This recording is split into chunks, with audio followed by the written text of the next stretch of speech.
Assalamualaikum warahmatullahi wabarakatuh. Perkenalkan, saya Resti Latifah dengan NIM A1D1200078 dari Ruang 1 Semester 6, Program Studi Pendidikan Guru Sekolah Dasar, Fakultas Keguruan dan Ilmu Pendidikan Universitas Jambi. Tugas ini dibuat untuk memenuhi mata kuliah bimbingan konseling yang diampu oleh Bapak Dosen Muhammad Zulfikar MPD dan Ibu Dosen Dr. Siti Amanah SPD MPD Kons. Pembahasan pertama tentang kebutuhan, tantangan, dan masalah peserta didik usia sekolah dasar. Sebelumnya, kita ketahui bahwa bimbingan konseling merupakan proses membantu siswa untuk mendapatkan arahan dan pemahaman diri yang dibutuhkan agar bisa membuat pilihan dan bertindak menuju cita-cita yang diharapkan.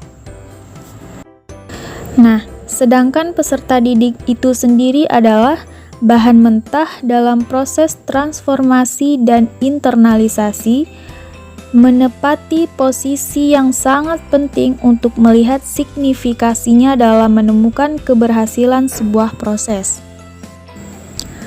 Untuk kebutuhan peserta didik pada usia SD itu terbagi menjadi 4 macam. Yang pertama, kebutuhan jasmani pada anak usia SD, kemudian yang kedua, kebutuhan akan kasih sayang, yang ketiga, kebutuhan untuk memiliki, dan yang keempat, kebutuhan aktualisasi diri.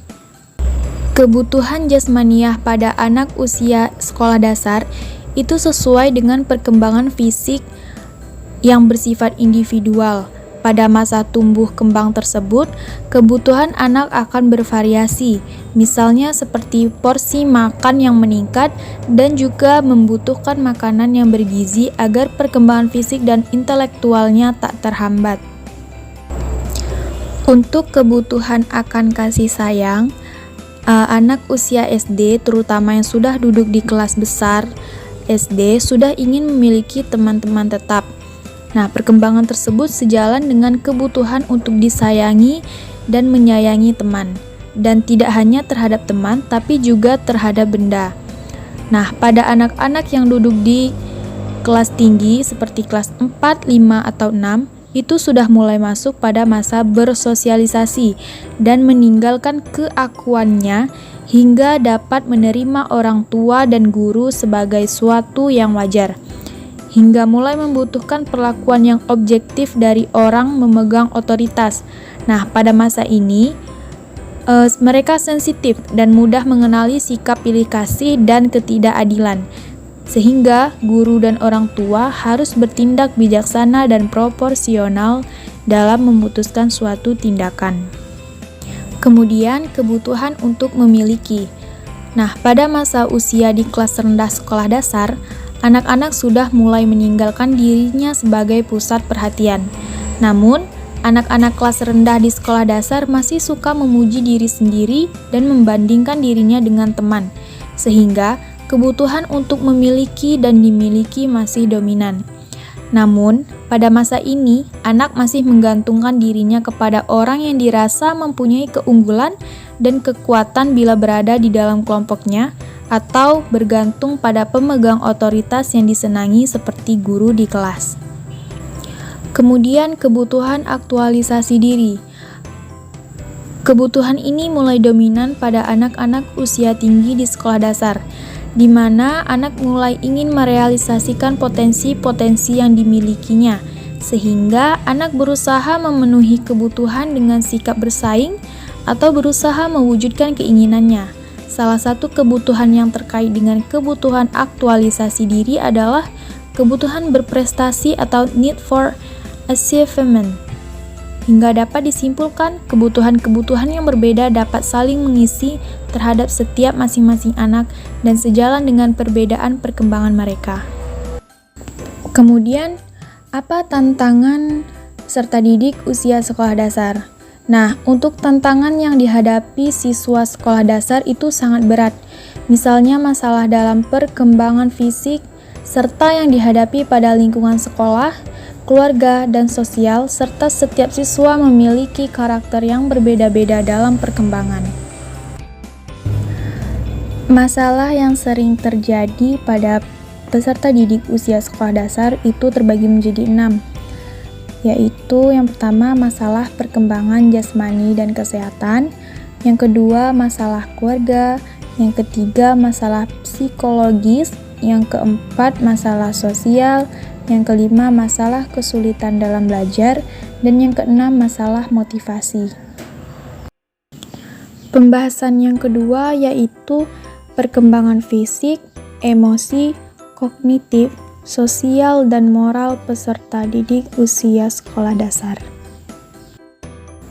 Perkembangan fisik pada usia anak sekolah dasar itu berupa pertumbuhan dan perkembangan fisik yang berlangsung secara optimal.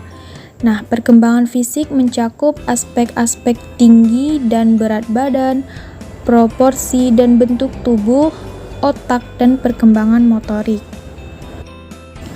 Perkembangan emosi usia sekolah dasar itu terjadi dalam 4 tahapan usia. Yang pertama, usia 5-6 tahun.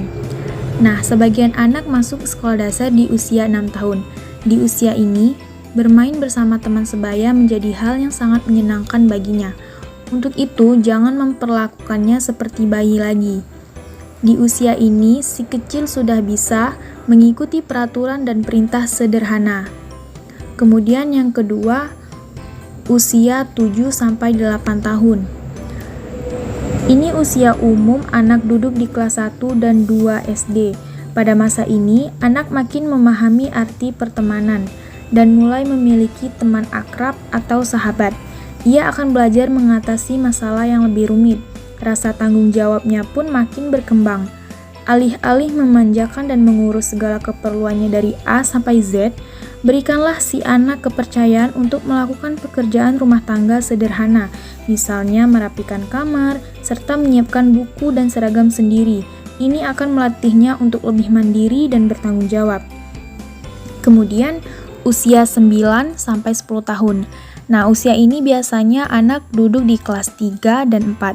Nah, mungkin kita atau ibu menyadari bahwa anak lebih mengutamakan teman ketimbang keluarga-keluarga. Nah, ini tahap perkembangan anak SD yang harus diterima oleh orang tua dengan lapang dada. Anak bertambah dewasa dan dunianya pun makin luas. Inilah periode di mana anak makin mandiri dan mulai membuat keputusannya sendiri. Untuk perkembangan kognitif pada usia anak sekolah dasar, itu terbagi menjadi beberapa tahapan usia. Yang pertama, pada usia 6 tahun, itu contohnya seperti mengajukan pertanyaan yang mengekspresikan khawatir akan kehilangan orang tua, terutama ibu. Kemudian yang kedua, mulai lancar membaca dan dapat membaca kata sederhana yang familiar. Yang ketiga, mengidentifikasi musim dan mengaitkan dengan perayaan.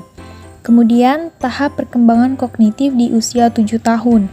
Itu contohnya seperti bisa mengobservasi sebab akibat, misalnya es meleleh jika di luar kulkas. Kemudian yang kedua, paham kuantitas ruang dan waktu.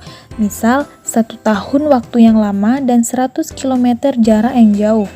Kemudian yang ketiga, paham operasi konkret. Seperti 2 gelas beda bisa menampung jumlah air yang sama. Kemudian tahap yang ketiga yaitu pada usia 8 tahun.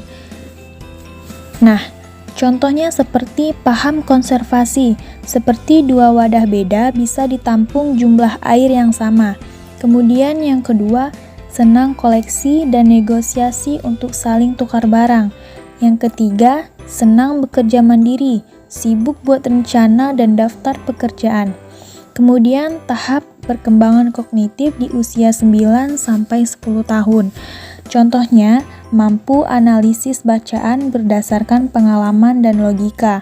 Kemudian yang kedua, paham konsep abstrak. Saat melihat objek konkret dapat dimanipulasi, seperti saya makan kue 1 berarti sisa 3.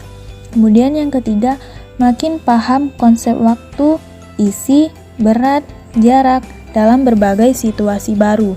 Kemudian tahap perkembangan kognitif usia 11-12 tahun. Contohnya melakukan rutinitas harian dengan spontan, memahami bahwa masalah punya banyak solusi, sering bicara sendiri, dan mencoba mengatasi masalah secara logis. Kemudian konsentrasi dan daya ingat lebih baik, tekun dalam mengerjakan tugas sekolah tanpa peringatan terus-menerus.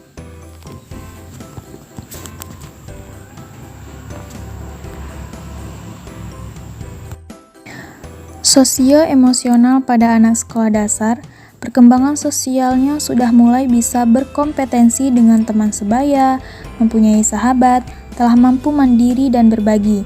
Sementara dari segi emosionalnya, anak sekolah dasar sudah dapat mengekspresikan maupun mengontrol emosinya melalui meniru maupun pembiasaan. Perkembangan moral pada anak sekolah dasar itu yang mana anak-anak serius mulai mengekspresikan ide lebih objektif keadilan. Pemahaman ini melibatkan prinsip keadilan atau equality, kinerja atau prestasi, dan kebajikan atau kebaikan. Keadilan berarti bahwa setiap orang harus diperlakukan sama. Prestasi berarti pahala ekstra untuk kerja keras, kinerja yang berbakat, atau perilaku yang terpuji. Kebajikan berarti memberikan pertimbangan khusus kepada mereka yang berada dalam kondisi yang tidak menguntungkan.